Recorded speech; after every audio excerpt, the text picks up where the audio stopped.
अस्सलामुअलैकुम, welcome to Madan media. आप सुन रहे हैं मोहम्मद मदनी की आवाज़। जैसा कि आप लोग जानते हैं कि पाकिस्तान में पबजी को आर्जी तौर पर बैन कर दिया गया है और मुस्तकिल बैन करने का फ़ैसला 9 जुलाई को किया जाएगा। ये एक ऐसा कदम है जिससे पाकिस्तान की ई स्पोर्ट्स इंडस्ट्री को बहुत बड़ा धचका लगा है। तो मैंने सोचा क्यों ना आप लोगों को ई स्पोर्ट्स के बारे में बताया जाए कि ये कितनी बड़ी इंडस्ट्री है और इसका एक मुल्क को क्या फ़ायदा हासिल हो सकता है। तो वीडियो लाजमी पूरी देखिएगा। तो शुरू करते हैं अपनी आज की वीडियो।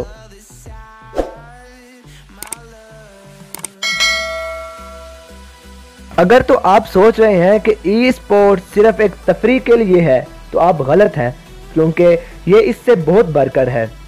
खेलों के मुकाबले, कंसर्ट्स और दूसरे तफरीही प्रोग्राम्स सिर्फ इस इलाके के माशी हालत को अच्छा बनाने में अहम किरदार अदा करते होंगे, मगर ये इवेंट्स कभी भी बाहर से पैसा आपके मुल्क में नहीं ला सकते, जो आपकी मईशत के लिए सबसे अहम है।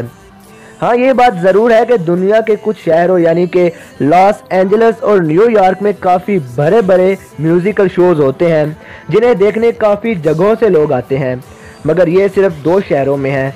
मगर हम तो पूरी दुनिया के मुमालिक की बात कर रहे हैं। इस मौके पर हमें ई स्पोर्ट जो पूरी दुनिया में राज करता है याद आता है।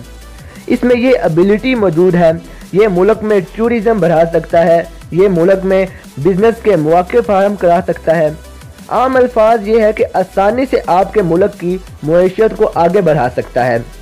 जब आपके मुल्क में मुल्की और गैर मुल्की सतह पर टूर्नामेंट्स होंगे तो जाहिरी सी बात है हर जगह से खिलाड़ी आएंगे।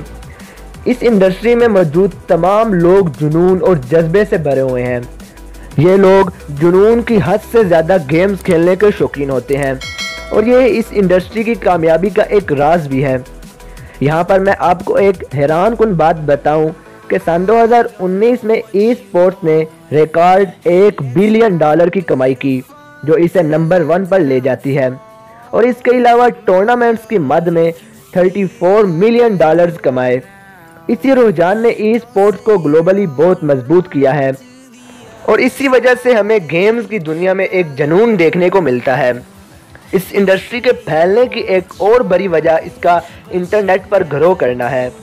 ई स्पोर्ट्स की 20 बड़ी फ्रेंचाइजीज जो हमेशा हर जगह सफ़र करती हैं ई स्पोर्ट्स के बड़े बड़े इवेंट्स करवाने के लिए।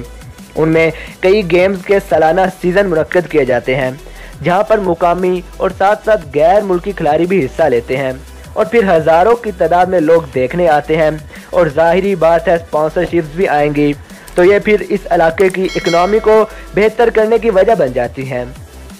अगर इसके अलावा भी देखें तो ये इंडस्ट्री हर जगह ही ग्रो कर जाती है। तो ई स्पोर्ट्स जब सबको पीछे छोड़ देगी तो ज़ाहिरी सी बात है इसकी मार्केट वैल्यू बढ़ेगी, तो पैसे आएंगे, बिजनेसमैन ज़्यादा इन्वेस्ट करेंगे, ब्रांड्स आपको ख़रीद लेंगे। तो ये एक बहुत बड़ी अपॉर्चुनिटी होगी किसी भी इलाके या मुल्क के लिए। आखिरकार इन सब बातों का रिज़ल्ट यही निकलता है कि ई स्पोर्ट्स एक ग्लोबली ग्रोइंग इंडस्ट्री है। जितना आपके मुल्क के लोग इसको खेलेंगे, समझेंगे, उतना ही ज़्यादा उस फील्ड में या गेम में शानदार होंगे, और जब शानदार होंगे तो ज़्यादा से ज़्यादा मौके मिलेंगे और आखिर में पैसा आएगा। तो ये थी मेरी आज की वीडियो, जिसमें मैंने थोड़ा सा समझाने की कोशिश की है कि आपके मुल्क की इकनॉमी आगे ही ख़राब है, ऊपर से ऐसे इकदाम करके मज़ीद नहीं ख़राब करें। ई स्पोर्ट्स एक बहुत बड़ी इंडस्ट्री है जो 1 ही साल पहले पाकिस्तान में ग्रो करना शुरू हुई है। तो मेरी तो यही रिक्वेस्ट है कि इसे ऐसे ही बढ़ने देना चाहिए। आपकी इस बारे क्या राय है मुझे कमेंट्स में लाजमी बताएं। अगर आपको वीडियो अच्छी लगी तो लाइक करें और ज़्यादा से ज़्यादा लोगों तक शेयर करें। मज़ीद ऐसी वीडियोस के लिए मेरे चैनल को सब्सक्राइब कर लें। अगर तो पबजी के प्लेयर हैं तो फिर तो लाजमी सब्सक्राइब करें और बेल को भी लाजमी दबाएं ताकि आपको मेरी हर वीडियो का नोटिफिकेशन मिल सके। Thanks for watching.